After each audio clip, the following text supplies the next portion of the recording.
mines.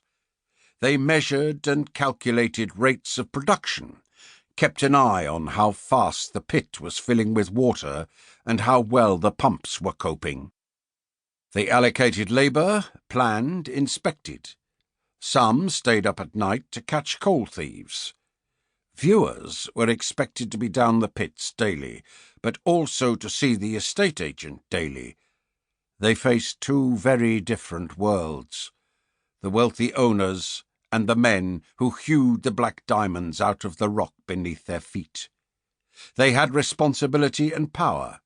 Some abused it, keeping owners ignorant about the mine work.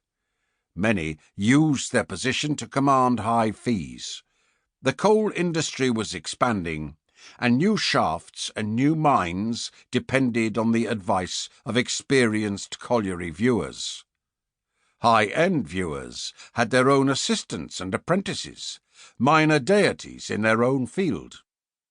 One source says Henry Hutton was a land steward for Lord Ravenscroft, a step further up still.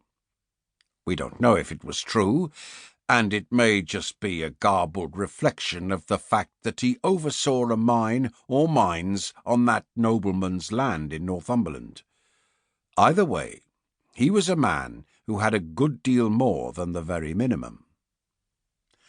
By 1737, Eleanor and Henry lived with their children, 3 or 4 boys, perhaps more, in a thatched cottage on the northern edge of Newcastle. 19th-century historians would be rather sniffy about this low dwelling, low probably both literally and metaphorically, but compared with the cottages of the miners themselves, it was luxury. Thatch indeed was a luxury, as was the ability to live more than a stone's throw from the pit mouth. Just as Henry Hutton was the interface between landowner and manual workers, his house stood on the edge in more than one sense.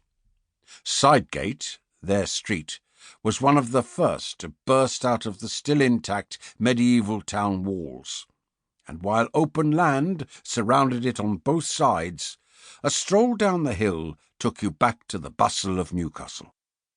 Away to the north, it led across the great northern coalfield, engine of England's prosperity. Charles, Henry's youngest son, came into the world on 14th of August 1737. A fortnight or so later, his parents took that stroll downhill to the parish church of St. Andrew's, just inside the town wall. Stubby tower, Norman interior, bright new set of bells, and he was baptized. For a few years, all was well. There were games with other children in the street.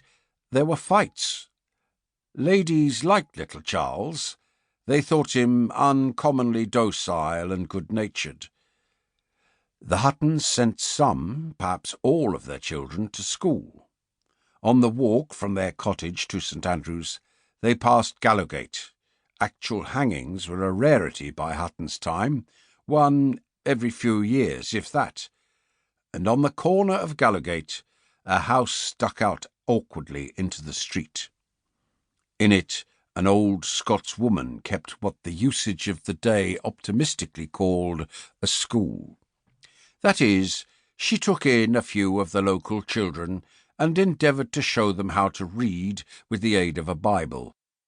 Charles Hutton remembered her as no great scholar. When she came to a word she couldn't read, she would tell the children to skip it because it was Latin. But he did learn to read. In the summer of Charles' 6th year, his father died. Swiftly, his mother remarried. With several children to keep, the youngest of them 5 years old, there was perhaps little real choice. Their new father, Francis Frame, occupied a lower station than Henry Hutton. He was an overman in one of the collieries, a labourer, but one who was also employed to superintend the others. Not necessarily literate, not necessarily numerate.